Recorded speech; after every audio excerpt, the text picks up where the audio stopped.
kind of nervous, but yeah. So I served in the Peace Corps for almost 2 years. I was there from 2009 to 2011. And this is actually my first day in Mongolia. And we started our training, and there was a big banner, so I thought, I better take a picture of it. We had a group of 69 volunteers in my class. I was part of the M20 group, which is the 20th group to go to Mongolia with the Peace Corps. There was about 69 of us at the beginning, and then sometimes people leave throughout the journey for various reasons. I actually ended up leaving a little bit early myself, but more on that later. So that's what we looked like on our first morning in Mongolia, all optimistic and excited. So this is a traditional ger. Yurt is a Russian word for it. The Mongolians invented it, and their word for it is ger, rhymes with hair. And this was the first ger I saw. This is actually the ger that my friend Brad Perry lived in during training, whose parents are in the audience today. Yeah, I went to Mongolia with a fellow Rapid Cityan, and we had no idea we were both going to Mongolia with the Peace Corps until we got on the plane. So that was exciting. And this is me inside my first ger. During our training process, I was a youth development worker, and we were told that most English teacher volunteers live in gers because they're further out in the countryside, and volunteers like health volunteers, business volunteers, and youth development volunteers traditionally live in the larger cities and are usually in apartments. So I thought a ger was like quaint and fun, and look at how cute it is. I had no idea I'd be living in one for 2 years. The hole in the roof is called an aro. And it's often pretty exposed. I often had snow coming in and landing on my stove, which helps to humidify the air, which is nice. However, I did, in my town for 6 weeks, it did not get above -40. So living in a tent with a hole in the roof was not always the most fun, but we made it work. So that's my artsy picture of the hole. The biggest figure in Mongolia is Chinggis Khan. Most of you probably know him as Genghis Khan. It was actually a mistranslation that went into a mispronunciation. His name is Chinggis. And to the Mongolians, he's kind of a combination of Jesus and George Washington. They love him. Most people have tapestries in their homes of Chinggis, and he's a great historical figure to them. He's almost a deity in a lot of ways. This is another national national hero called Suk Batar. Suk means axe and Batar means hero, so his name is Axe Hero, which I think is pretty awesome. And he was the leader of the Mongolian Revolution. The town where we did our training was called Zunmad, which means 100 trees. I never really saw 100 trees, but sure. So the whole group was in Zunmad for about a week, and then everyone split off into smaller groups of about 15 to 20 volunteers of different sections that went to nearby very small towns. My group actually ended up staying in Zunmad since we were a youth volunteer group, and so we wanted to work with kids, so there were a lot of kids in town, so we stayed in the town. I lived with a host family. Those are my 2 host siblings with another volunteer, Megan. And this is the room I lived in. It was pretty small, and it had some sort of ancient exercise contraption that I tried to figure out one night, but I just left it alone after that. So I was able to fill it up pretty quickly. I think they were a little appalled by how much stuff I had, but I was also planning on being there for 2 years. The pink basin is called a tumpin, and it is used for everything. A lot of people have metal ones that they oftentimes will even cook in. It's used for bathing, it's used for washing clothes, it's used for everything. My host mother during my training period was a doctor as well as her husband, and this was the intensive care unit, which my mom is a former intensive care nurse. She's still a nurse, but now she works in cardiac rehab. So mostly I took these pictures for her, and she was like, wow, looks pretty old.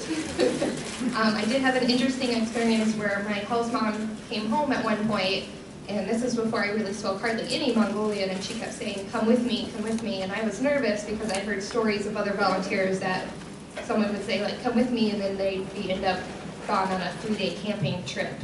And then so I was like, should I bring underwear? Like, where are we going? And so finally I was just like, all right, here we go.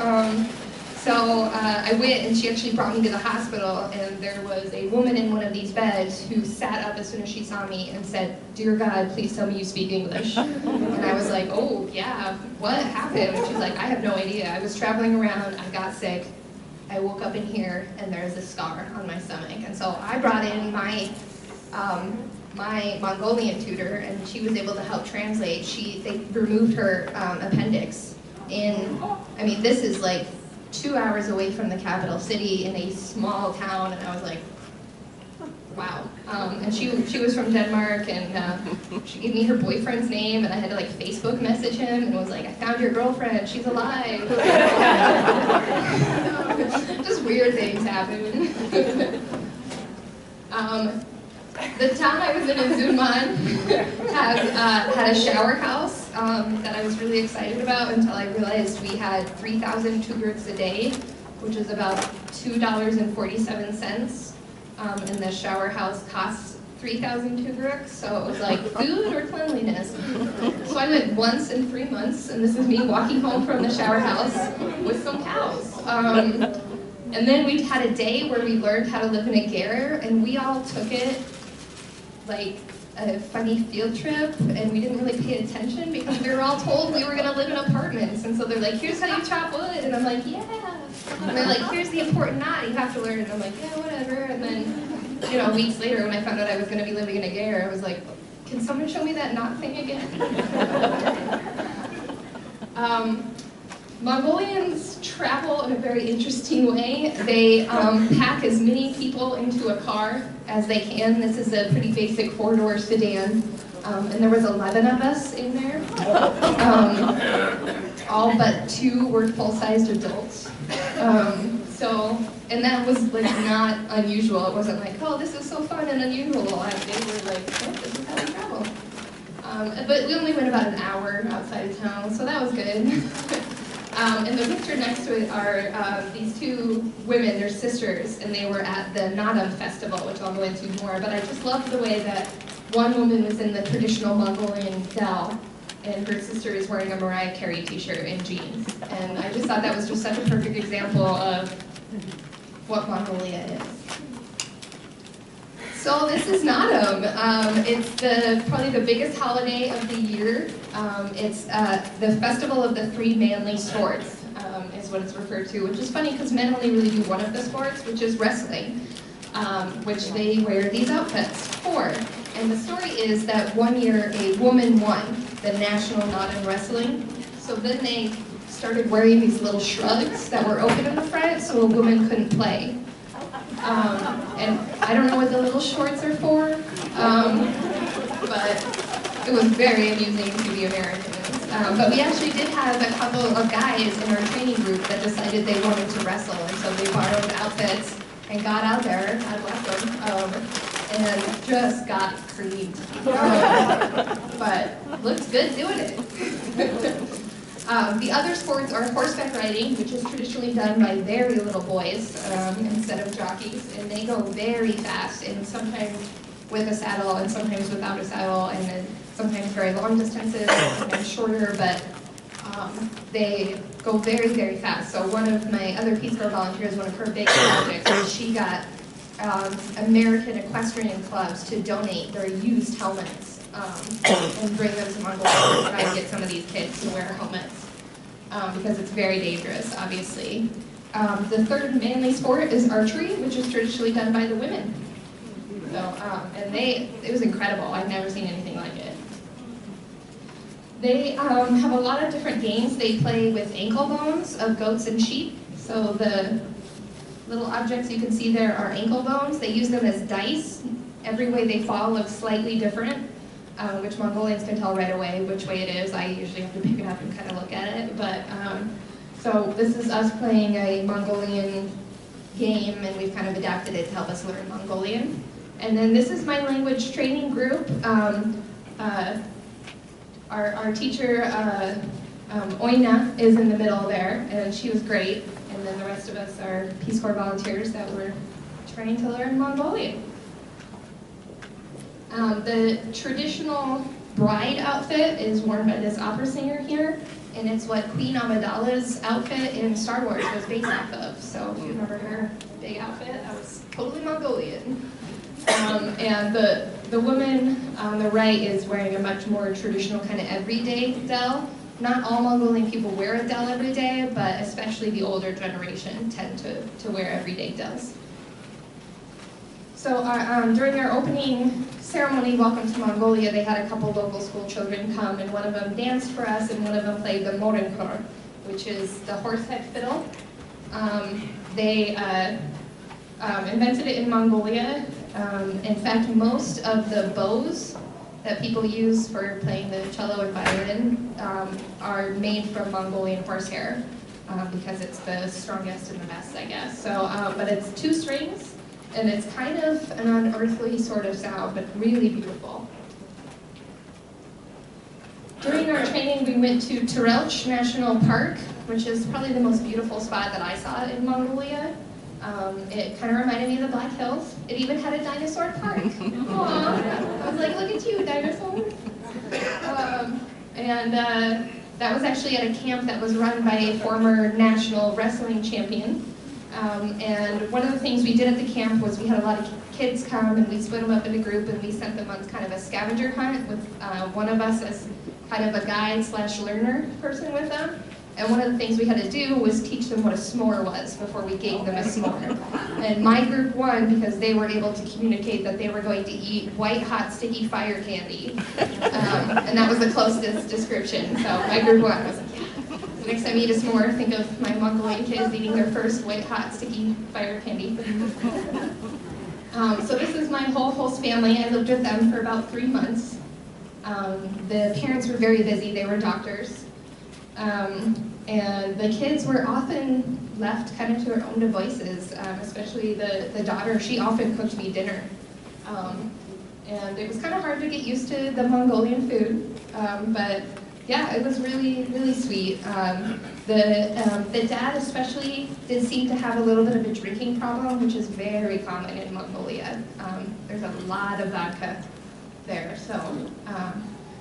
But they're on call, they were often on call, and their on-call service would basically send someone from the hospital to come bang on my bedroom window, and then I had to go wake them up to go to the hospital. So that was fun.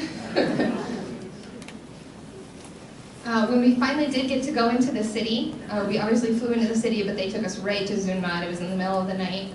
So about 2 months later, we got to go into the city, and it seemed like paradise. There was Snapple in the stores. I was like, what? Delicious. I bought so much peanut butter. But it's still interesting that you have the traditional monastery right in front of this very modern building that we call the Taco Building. There's still a lot of juxtaposition of the old and the new. And then those are some Peace Corps friends having coffee at a coffee shop with grilled cheese. Amazing. This is the Chotin Lama temple, which the last picture was at actually the roof of one of the temples. It was one of the few Buddhist temples that was allowed to survive the Soviet regime because they considered it kind of a curiosity, and since it was in the capital, they kept it for people to look at, but they weren't allowed to perform any religious ceremonies there. They killed a lot of the monks in the country. So it's one of the few surviving ones in the area. So at the end of our 3 months training, they let us know where we're going to be placed, and they basically lay out a huge map of Mongolia and then tell you where to go stand. And that's where you're going, and you don't know until that day where you're going. Obviously it's pretty big, but it's definitely smaller than the country, so you look and you're like, look how close we are, and then you realize, like, no, you're not close at all.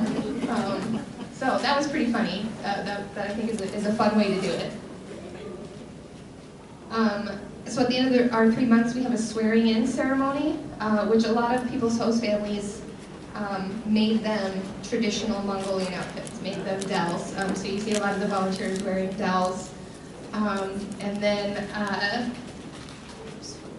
people were required, a certain amount of our group was required to sign up to do performances for our ceremony. So these are some guys doing a dance. I had a friend sing a Mongolian song, and I was going to sing a Mongolian song, and then I got a cold. I didn't. And I was placed in Arby here, which is in the province of Overhangay. And it's actually a fairly large town. It's about the same size as Brookings, South Dakota. But there is no Nick's Hamburgers, unfortunately. A lot of people live in, there are some apartment buildings with running water. A lot of people live in a hasha, which is a fenced yard. And inside the hasha, there's oftentimes a house structure as well as 1 to 3 gers. So I lived in a hasha with a house that I estimate was about 800 square feet, no doors on any of the bedrooms. My host mother lived there with her husband, her 3 adult daughters. Each of them had a husband, and each of them had 1 child, as well as the great-grandmother lived in a ger, but in the winter she moved into the big house. So when I was going to live in a 4-wall ger, which is about 60 square feet by myself, they were appalled. They were like, oh no, I'll live here with you. And I'm like, no, that's okay, I'll live by myself. And they were like, no, you'll be lonely. And I'm like, really small. So this is my ger. Again, it was a very big shock to me that I was going to be living in a ger. But as soon as I got there and I saw the beautiful painted wood poles, and my mom saved the message on her phone for a long time. It may even still be there. And of me calling her in the middle of the night from Mongolia and exclaiming about how beautiful my ger is and how I love it so much. So I did. I named her Dublin Round because I'm Irish, and there was a very rocky road to it, so I like to sing the rocky road to Dublin, 1, 2, 3, 4, 5. So her name was Dublin Round because she's not a square. And this is kind of a tour of the inside of my ger. So the light on the far left is from the door. So right as you walk into the left is my wood box, followed by my water container, my water distiller to make the water safe-ish to drink. The kind of shelving system where I kept a lot of my cooking utensils. And then you see the beginning of my cabinet where I kept a lot of my dishes and other food stuff. That's the end of the cabinet with more food stuff. And I had this big wardrobe where I could keep some of my clothes and books and papers and everything. And then my bed. And then the end of my bed, which the bed is basically a piece of wood with some fabric over the top of it. This was not cushy at all. It looks cushy because it looks kind of thick, but it's just wood. Don't get jealous. I had a small little drawer system there, and I hung up some bungee cords so I could hang my pants up. Mongolians have immaculate clothing, and I never was able to get the secret, but their clothes are always pressed and clean and often white.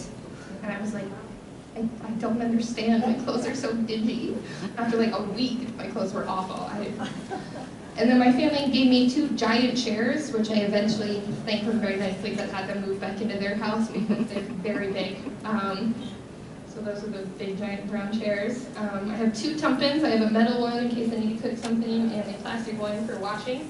On the far left, you can see my solar shower, which I rarely actually used as a solar shower because it's cold. So I would pour in hot water that I would heat up either on my stove, or I had a little plug-in water boiler if I had electricity. And I would pour cold water at the same time until it was roughly lukewarm. And then I would kind of crouch underneath of it, standing in the tumpin. Because of course it's it's already hanging from the ceiling, so the nozzle is about this high.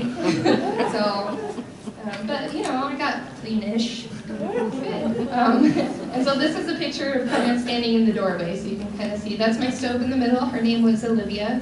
I named her after a preschooler that I knew. And that was stubborn, much like my stove. I had a lot of time to myself, so I named things and made myself laugh as much as I could. So yeah, that's kind of what I lived in. There was a Peace Corps volunteer living in the ger before me. He was a young man that I never actually met, but we're Facebook friends. And when I put up pictures of it, he was very upset. He was like, I only had one rug, and I don't know where that wardrobe came from, but they must like you more. So I'm like, sorry, dude. I think it was a girl. And they're like, she deserves 3 rugs. And I was like, yeah, I do. So then this is my awo. The blue scarf is a hatsak, which is a traditional Mongolian prayer scarf, a lot like the Tibetan prayer scarves. And then the orange thing hanging down is actually a lampshade that my aunt bought free in India? We don't remember. But so she has one and my mom has one and I have one. Where in the world do we hang them up? Cute. A lot of people have glass in those windows. I did not have any glass up there. Going to the countryside is a big deal for Mongolians, especially ones that live in the city. So these are my coworkers taking me to the countryside where they eat.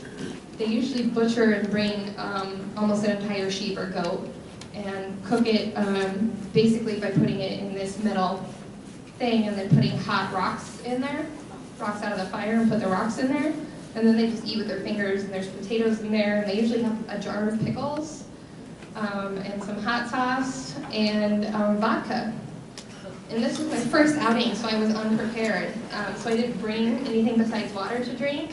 This is what taught me to always bring orange juice with you wherever you go, because you will need a chaser. So I have a picture of me using an orange slice as a chaser, which was not as effective. I did eventually start telling Mongolians that I could not drink, that for my health I couldn't drink anymore, because it just got too much. In the winter, they put a shed-like structure on the front of a ger, which is called a ping. That way you can store your wood in there and it stays dry. You can store cold things you want to keep cold in there, milk and whatnot in there. I actually, with the help of packages my mom sent me from America, would add water to them until they would freeze and become stiff, and made like an ice box, and then I had ice cube trays. And then someone found a blender, and I bought it, and we had milkshakes. And I was like, I am the coolest. So I still hung my clothes up outside, because otherwise they drip so much. So if you wring them out and hang them outside, they freeze dry, basically. And then you put them back inside, and then they drip a little bit as they melt, but not as much as if. So it was fun to bring in shirts that were just completely stiff. So this is a picture kind of by my outhouse area of the rest of my yard. Almost every hasha, or the fenced yard, has a hasha dog. Dogs are called nohoi, so it's called a hasha nohoi, which dogs are not pets in Mongolia. They're tools, and they're barely tolerated, and they're usually very mean. The first thing you say in greeting when you go to someone's yard is hold your dog, because dogs are mean. I, however, won my dog over with meat and American dog treats that my mom sent me, and he became my best friend. His name was Arslan, which means lion in Mongolia. So he's cool. There's a picture of him later. And then I got a cat. I really wanted a cat because I started to get mice, and I don't like mice.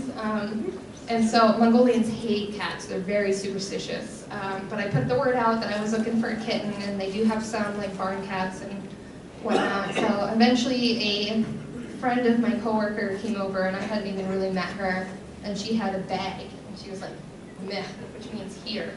And I was like, what is it? And it was a teeny tiny kitten. And I was like, oh no, he has to stay with his mom for 6 weeks. And she's like, well, my husband already killed the others. And I was like, okay, never mind. And so I was so sure this cat was going to die. And like, that's all I need is a dead kitten. But she lived. And then it turns out she was a boy. So I had to change her name from Princess Phoebe to Bill. And she really liked it when we got packages from America, I think mostly for the box, but she also usually got some cat food. So this is a typical box from America I would get: some beef jerky, some flavor packets. Mongolians don't use a lot of seasoning. Everything's pretty bland and awful. So a lot of flavor packets, and I would also get a lot of like water flavor packets, because after you haul the water and put it through the distiller and it sits overnight, it just tasted kind of bad to me. So I would add flavor packets to them. So, and then that's a view of my bed. I've got pictures of my baby sisters right there. These are my baby sisters now. They're all grown up. You're lucky I cropped it. There was a great drawing.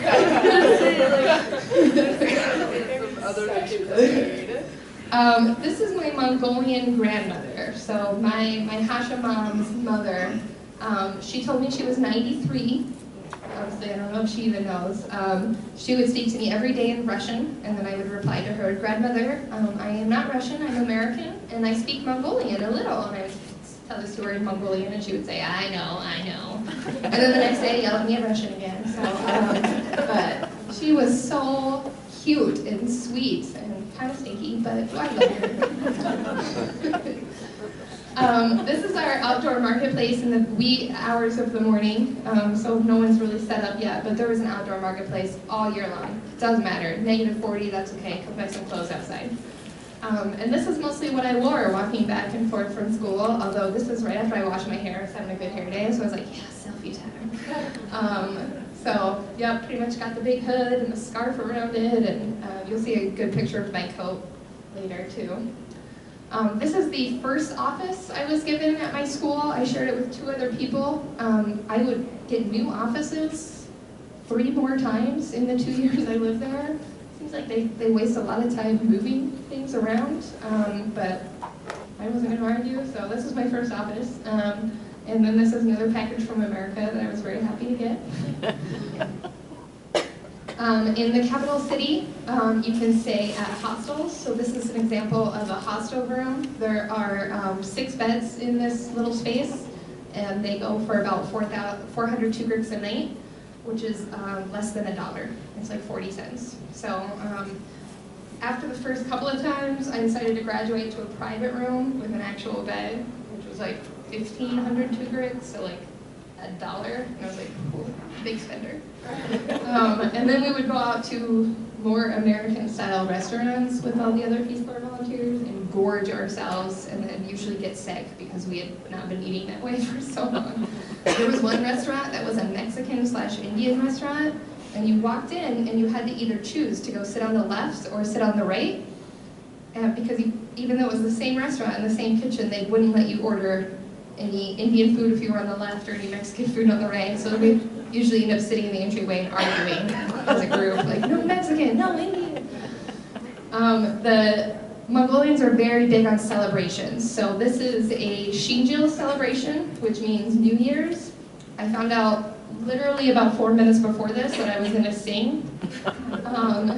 And they had a karaoke machine, so I think I picked, like, I don't know, I was looking through it, and the only song I recognized was some Carrie Underwood song, and I was like, oh god, okay. And then when it started playing, it was Blue Suede Shoes, and I was like, yeah, that's better, good. And they loved it, and every time they were like, sing Elvis, and I was like, no. And this is one of my counterparts, Biamba, in his traditional bell, with a Winnie the Pooh sign behind us, so. My power went off fairly frequently, so I just thought it was a cool picture of me reading Harry Potter by candlelight in Mongolia. And this is actually the British version of Harry Potter, and so there's slight differences, so I had fun finding those. And this is my coat that I bought in Mongolia. They told us not to bring a big winter coat because you'll be able to buy them, which we were, like in November. I was like, meanwhile, it's freezing in August. Thanks, Peace Corps. So I finally found this like huge big coat, and I was like, yes, and I went to buy it, and the woman was like, that is a man's coat. And I'm like, yeah, that's okay though. And she's like, here are the women's coats. And women's coats in Mongolia tend to be very goy, which is a Mongolian word meaning beautiful. And I added the meaning of useless. They're usually like belly coats, like they go up really high, and usually like 3/4 length, and like shiny. And I'm like, no, I'll die. I want this coat. And we argued, and so finally I was like, it's a secret present for my husband. And she was like, oh, okay, and sold it to me. And then, for like the next 1.5 years, she would see me wearing it and yell, that is your husband's coat! And I would yell back, I don't have a husband! I tricked you! So, I didn't buy anything from her after that. She didn't like me. But Mongolian women always wear high heels as well, especially in the winter. This isn't too inappropriate, is it? No, it's fine. Because if you don't wear high heels, the cold air will get up into your women parts and will freeze them, and you will never have babies. And I was like, No, that's not true. And I can't walk in high heels under the best of circumstances. I'm certainly not going to do it when it's negative 40 degrees outside and I live in Mongolia. So I got yelled at all the time for not wearing high heels. This is what I ate pretty much every day. It's a stir fry that I invented. There was one store in my town. Okay, so the stores in Mongolia are all very similar. I always describe them kind of like gas station stores in America, where they all have pretty much the same thing, but maybe this one has like yogurt-covered pretzels, and this one might have that. So the stores, there's a ton of them, and they all have pretty much the same thing. But the store closest to my house was the best because it had white toilet paper, and it had kimchi from Korea, because her daughter went to school in Korea. So she decided she was gonna support Korea and bring in kimchi. A store on the other side of town had dried tofu. So this is rehydrated dried tofu, which I know a lot of people don't like the texture of tofu, which I gotta say, drying it and rehydrating it does not improve. But so this is kimchi and rehydrated dried tofu, and it looks like there was a red pepper in the marketplace that day, so it's a good day. This is my Hasha sister. I think in about 2 years, she said 10 words to me. She was a very stoic, quiet woman, but she was very stubborn too. She would, we had the Peace Corps come visit us. They had to visit us once a year and make sure our housing was up to par. And so she knew they were coming, and she wanted to put coal on the fire. And I had had a fire going all day, and I was like, no, it's very comfortable in here, no coal, please. It'll get too hot. And she was like, no, you gotta have coal. And I was like, no, it's fine. So she went back to her house, and I went out to use the outhouse, and I came back in to see her pouring a bucket of coal on my fire. And I'm like, and she's like, okay, you're welcome. And I'm like, no. And so then, like, I had the Peace Corps medical officer and the Peace Corps safety and security officer come visit. And the safety and security officer is Mongolian. And she sat down like it was no big deal. I had changed into shorts and a tank top. And the medical officer, who was American, was like, oh my God, what is, and immediately like stripped down to her long underwear and was like, I am going to pass out. And the Mongolian woman, still in her coat, is like, yes, it is quite warm. All right, I don't know. So the other big holiday of the year is Sagansar, which means white moon. It's right around the same time as Chinese New Year. So this is my host father, who was a teeny man and kind of timid. But one time he drove me to the bus station, and the bus driver put me in the worst seat, which was right above the wheel well, because there's not insulation and it's really cold. And he yelled and was like, this is my daughter. She does not sit here. You make some man sit there. She sits in a nice spot. And I was like, yeah, Dad, thanks. And he was I bet he was 5'2". And he was like stamping his foot. And I was like, oh, I love you. Thank you. Because it's a 10-hour bus ride, so that was sucks. This is I think it's a sheep, dead sheep, on the left. The yellow parts is fat, which is the Mongolians' favorite part. If you don't eat fat, you will die in the winter. And I'm like, no, I think I'll make it. Yeah. Even like in the capital city, there was a restaurant called Broadway Pizza. So it was very Americanized pizza. And at the beginning, like, before you even order, like at a Mexican restaurant, when they would bring you chips and dip, they bring a plate of fat. And I'm like, I'm all set, thank you. And then the stuff on the right is this thick bread structure they bake and then kind of stack it so it looks like a gyre. And then they put all sorts of stuff on top, sweets and just hunks of sugar, like sugar cubes just up there. And then I made little heart cookies. So they put my heart cookies on there. I felt so proud. And that's their tapestry of Genghis up on their wall. This is my counterpart and her baby in their traditional Sagansar dells. Sagansar is 3 days. The first day you visit your family. The second day you visit your friends. And the third day you visit your coworkers. And everyone eats bots, which are a lot like steamed dumplings, only worse. And very fatty, usually. And people like proudly say like, oh, I went to my coworker's house and I ate 46 boats. And I'm like, wow, that is good job. And then for Lent, I decided every weekend in Lent I was going to climb one of the hills surrounding my town. And at the top of every hill, practically every hill in Mongolia, they have what's called an oo, which is similar to the hole in the roof of the ger, which is an oro. They're different, but I'm probably saying them wrong anyway. And it's basically, it's a type of prayer. It's more the kind of traditional shamanism Mongolian religion. So they have the pole on top with the hot dogs tied, and you walk around it 3 times, and every time you throw another rock onto the pile. So it starts off as just a pole, and then throughout the years, people throw more and more rocks on. And then you'll also see people throw their crutches on them if they've been healed. And Mongolians still, some of them still practice traditional sky burials. So sometimes you will see a corpse or a skeleton up there, which I've never actually saw in one of mine. So, but I have friends who did. So I was gonna put a disclaimer before this one, but then I realized I didn't get a disclaimer. So sorry, dead animals.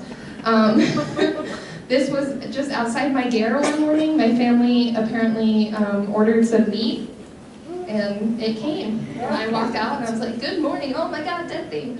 And then my town I lived in is named Arvahir, which is actually named for a horse. That was awesome. Mongolians love their horses, and so there's a big horse statue and a horse monument outside of town. And people, when they have a beloved horse that dies, they decapitate them and bring their skull out to the horse monument. So then there's just a row of horse skulls, some of which are still kind of Gucci. All right. We also have a Russian friendship monument on the top of one of our hills, which looks like 2 horse legs intertwined in kind of a suggestive way. I don't really know, but that's up there. And then this is the actual statue of Arvahir, the famous horse my town is named after. I apparently make that pose a lot. I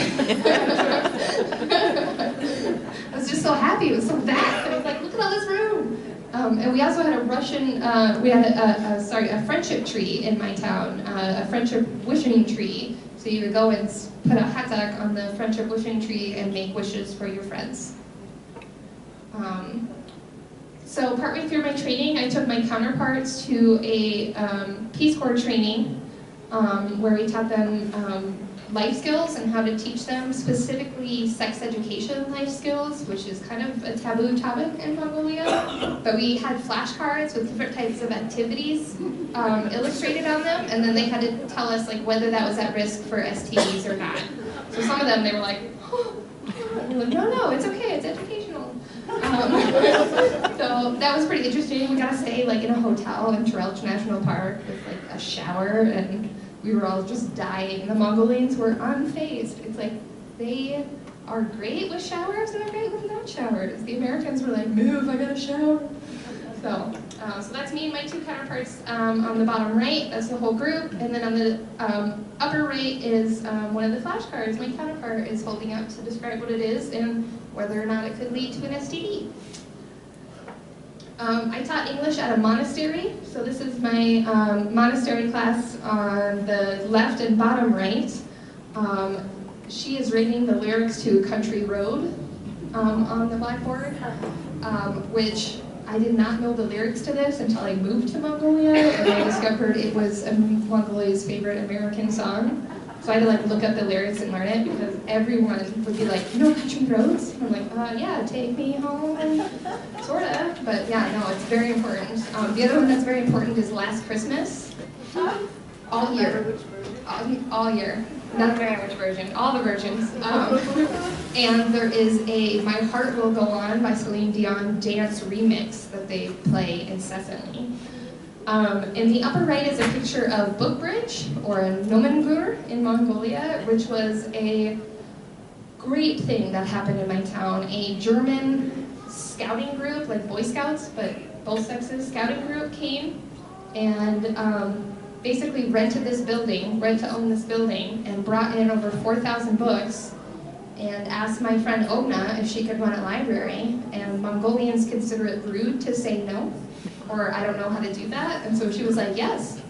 And then they left, and she was like, Caitlin, what is a library? And I was like, all right. Yeah, okay, so lesson one. So I actually ended up calling the Rapid City Public Library from Mongolia and asking them advice, which they were very nice. And I was like, so I'm trying to start this library. And so we got it started, and the hardest part was letting them know that kids could take the books. They were used to having English books, but they were in a locked cabinet. And so the idea that kids had library cards and they could take the books and then they would bring them back was really novel for them, and these kids just loved it, and they would come and spend all weekends there and play games, and we had English games, we had Mongolian games, and we had English books all the way from, you know, Dr. Seuss picture books to Junie B. Jones to Harry Potter to Moby Dick. And so I alphabetized all the books, which was my favorite thing I've ever done. It took me 3 days and a whole audiobook. No, I'm not being sarcastic, it was my favorite thing I've ever done. And then I taught everyone what a library was and how to make it work. And then this organization started to build more, and so they had me travel to them and teach seminars on what a library is and how to make it work in Mongolia, which I have a French degree, so I was like, yeah, no, I'm the leading expert in libraries in Mongolia. Awesome. But no, it was my favorite thing, and it's still going. They have the building paid off, so their expenses right now are staff and utilities, which is still pretty expensive, but they do a lot of free English, and then they do some paid English classes for adults who want to learn English and who have jobs. But for kids, they provide free English lessons, which is amazing. And Ogna, the woman who runs it, is my best friend in Mongolia. I'm still in contact with her, and she's amazing. Her husband died while I was in Mongolia. He was in a Meeker crash. Meeker is like the Russian vans, and another van came along to pick people up and take them to the hospital, but it was already full of people, like Mongolia full of people, so there wasn't enough room for everyone. So he put his daughter, Boba, who had a broken collarbone, in the van, and he said he would walk, and he died along the way. And he was the only Mongolian man that I knew that didn't drink. The only one. I mean, of all the ones I'd met, he was the only one I knew that didn't drink. And he was such a good person. And so it was a really hard time for her, but she kept this going, and she's amazing. So if you ever want to go to Mongolia, say hi to Ogna for me. I had a hammock, and I really wanted to have it in my gear because I could only have it outside for like a week where it was warm.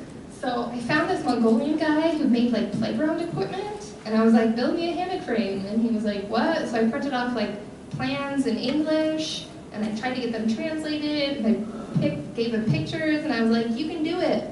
And I gave him like 120,000 Trugricks, which is like $80, but it is a fortune in Mongolia. And he was so excited, and so he built it, and then he insisted on being the first one to try it in case it would break. So this Mongolian man like sits down and then is like, whoa! And then that's my counterpart in my hammock. And it was great because then I could have overnight guests, because there was a lot of Peace Corps volunteers that had to travel and whatnot, and they were just sleeping on the floor. And so then they would sleep in my hammock. So I think I had the only hammock in the history of Mongolia. My second summer there, I went and taught at an English camp in Kazakh Mongolia, in a place called Bayanogi, which is very close to Kazakhstan, and the people there consider themselves Kazakh, not Mongolian. And they do have a slightly different look to them, and there was a couple of girls in the group that were Mongolian, and they were kind of shunned. There's a lot of racism. So we talked a lot about how we're all just people, and you know, if you don't want to hang out with her because she's Mongolian, then you better not want to hang out with me because I'm American, which of course everyone wants to hang out with me. So we talked about that a lot, and these kids were just so great. But we were doing the camp at a school dormitory. So during the school year, kids come and live at this dormitory, and this is what they call the baby room. And these kids are 4 years old, and they come to live at essentially boarding school all year. They go home for the summer. And there is usually 2 women that are the dorm teachers that are there, and they usually go home at night. So it's this dormitory filled with kids, a lot of whom are orphans or half orphans and only have aunts and uncles, and they're just left. like, that would never happen in America. And these kids were so self-sufficient, and the older ones took care of the little ones, and it was just, it was really heartbreaking and really cool at the same time, which pretty much describes my entire Mongolia experience. But it did have trees and a river, and Army here is on the edge of the Gobi Desert, so I was in love with this river, and it wasn't that warm, and I went swimming practically every day because I was like, yes. I had been immersed in water in about a year and a half, so. When I got home, they had taken down my gear, and so they had to put it back up, and this is my tiny host dad, and like I said, I think he was 5'2", and this is him putting my, and I was like, man, I live in a small tent. Look at how teeny, I couldn't believe it. So that's the inside of my tent. It's basically a wooden lattice work hooked onto the door, and it goes all the way around, and then layers of felt. A lot of people do a layer of plastic, and then another layer of felt. I didn't get that. In the city, they do a lot of kind of more kitschy Mongolian shows. So this is at a restaurant, and so they're wearing not really outfits I had seen in Mongolia, kind of more, I think they're trying to look more ancient Mongolian, and but they played really good music. And they also have a very strange Beatles monument in the middle of the town. I don't know why. So that's me and the Beatles. Yeah. Roads in Mongolia in the countryside are interesting. This is my meeker. My family came to visit me, my mom and her 2 sisters. So this is our meeker that we rented with a driver whose name was Basan, which means Friday, so we called him our man Friday. And a guide, and they took us on a tour of Mongolia. But when a road in Mongolia gets bad, they just make a new one next to it. So sometimes there is just an expanse of crappy roads. And by then I had been there longer than a year, but my aunts and my mom were like, you'd think there'd be a better system. And I'm like, again, that could pretty much describe my entire Mongolian experience. And this is them building a new apartment building in my town. And if you look on the top floor, it's being stabilized by wooden poles, like tree trunks. And I was like, wow, I hope that works out. There's a lot of them, so that's good. But yeah. And that's my mom playing patty cake with a little Mongolian girl. That was really cute. And I knew some people were going to be here that would know my mom, so I wanted to put her in the picture. This is how I would get water every day. I would take my little cart, and not every day, I wouldn't go every day. I'd try and go once a week or so and fill up my 2 containers with water, which it's like a little hut. I wish I had a better picture of the water hut. And they're usually very little boys that are manning the water hut, and there's a teeny tiny hole that you push money through, and then they turn on the spigot. And they're usually nice to a lot of people and wait till you have the hose all ready and then they turn it on, but they really like getting American girls wet. So, every time it was like they turn it on, I go, oh, dang it. But yeah, it could get pretty heavy going back up the hill. Gotta have water, so. I shaved my head. I had a Mongolian hair cutting ceremony, which is traditionally done with little kids, although grown people will do it sometimes for various reasons, often for a heartbreaking reason, like losing a child, but sometimes for happy reasons. So I decided I was going to do one for a happy reason with being in Mongolia and having my family come visit. So you invite everyone, and everyone comes and cuts off a piece of hair. So I actually my aunt put my hair in a bunch of teeny tiny ponytails so we could save it and send it to Locks of Love. And then she's one of my students. I had students, I had Peace Corps volunteers, I had volunteers from other nations in the world come. I had my Hasha family, I had my coworkers all come and cut off a piece of my hair. And then my mom shaved my head, and it was surprisingly cold. And so then that's me and my aunts and my mom in Mongolia. It was very funny to have Americans come, especially Americans I loved, to come and visit after I had already gotten kind of used to everything. For example, this was right after I took them to my favorite outhouse. I had a favorite outhouse. The bus to Ulaanbaatar would always stop halfway, and you could get off and you could get some boats or something else to eat. And then there was an outhouse that would be right where all the buses would stop, and it was just awful, understandingly so, because there was always all these people using it. But I had found a little way down, there was a little store, and they had an outhouse in the back, which is actually probably like their family outhouse, but they never told me I couldn't use it. So I would just go back there, and they had pigs, which they're the only pigs I'd ever seen alive in Mongolia. And so it smelled like pigs, which is not good, but it's not like human. So I loved it. I was like, oh, we're gonna use my favorite. And then I was like, yeah, come on. And they were back there, and my mom threw up. And she was like, what is wrong with you? And I was like, I like it, it's my favorite outfit. So a little bit of miscommunication there. That's just a good picture of me, I thought. The shaved head, my cool sunglasses. This is part of my Harry Potter English club. I love Harry Potter, and they knew about it, and they had known that it was a big thing, so they all wanted to read Harry Potter, so it was a little bit above their reading level, but I was like, yeah, let's do it. We'll go sentence by sentence, we'll explain things, it'll be great. And they loved it. I did get to about chapter 3, and then one girl raised her hand and said, Teacher Caitlin, in America there are many witches? And I'm like, oh, okay, fiction. Sorry, my bad. I was like, dang, no, not a lot of witches anyway. And then in the upper right corner is the opening ceremony for this my second school year. The outfits that 3 of the young girls are wearing are the traditional school uniform. There doesn't seem to be rules on when they have to wear them and when they don't, but it's like every once in a while they would all show up in one.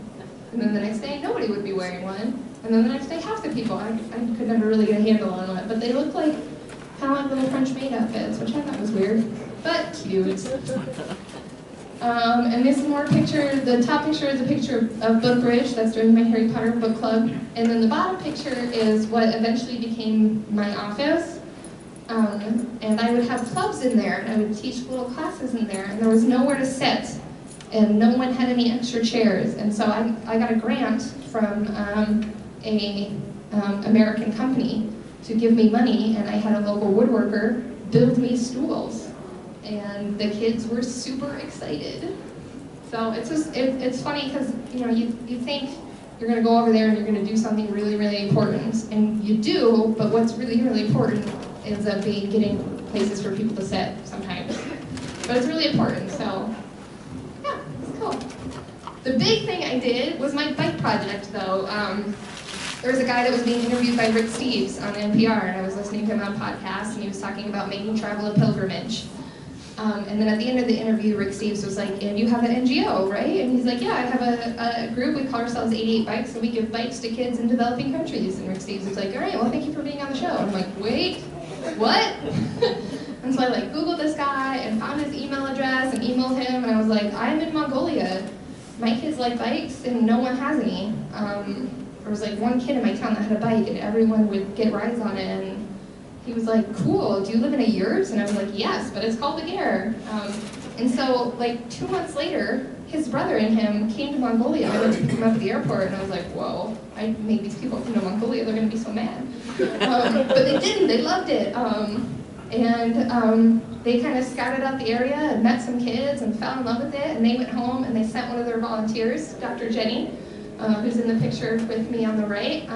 She is a pediatrician and volunteers with them, and she came to Mongolia with a ton of money, and we bought over 200 bikes and gave them to kids that live in those dorms in my town and in a neighboring town.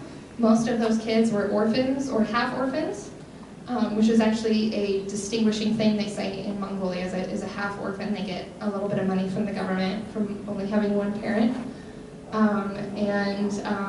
My school was the only school in my region in Overhungai, which is about the size of South Dakota-ish. My school was the only school that had a disabled students classroom. Disability is still kind of a shameful thing in most of Asia, actually. And I spent a lot of time with those kids because everyone wanted to spend time with me. And so where I went, other people would go, and then I could show the other kids that these kids weren't scary, they weren't broken, they were just different. And we can all hang out together, and we can all learn English together. And And so all the disabled kids that were able to ride a bicycle were given a bicycle, and the other students were given other things. This is amazing. And if you go on 88 Bikes, it's $88 to donate a bike to a kid in a developing country. You send them your picture, and then the kid takes a picture with their bike and your picture, and you get a picture of that back. And it's just an amazing way to connect with these kids. And it was amazing. I had grandmothers coming up to me and thanking me for giving they're 80-some years old and they're raising their grandbaby because their parents have died or disappeared. And now they have a bike and they can get themselves to school, and it was an amazing project. I'm really thankful to 88 Bikes. But we wanted the kids to have a little bit of buy-in too, wanted them to do some work. So they created, designed, and painted these signs, and the governor of my region erected what may be the first billboard outside of Ulaanbaatar. And on each side, they put up the panel that the kids had painted and created right in the town square. And the kids were so proud and so excited. It was truly amazing. So there's one of the kids with a picture of someone who gave her the bike. And she's so happy. Mongolians do not smile in pictures, traditionally. I think because it used to take so long to take a picture. I don't really know what the deal is, but they don't smile. So getting her to smile was pretty exciting. And there goes the kid off on his bike. I lived basically across the street from a monastery, which was great because I could use their internet. You could literally see their internet wire go to the monastery and then split off and go to my care. The only care in Mongolia with internet. And so I would teach English there, and I would go over and watch them worship sometimes. They were great. Those kids are so patient and just amazing. And then our van broke down, so I did some yoga on the back of the van. And then these are just two of my favorite pictures from Mongolia. I think that's the end. Is that the end? Yeah. Want to talk to them?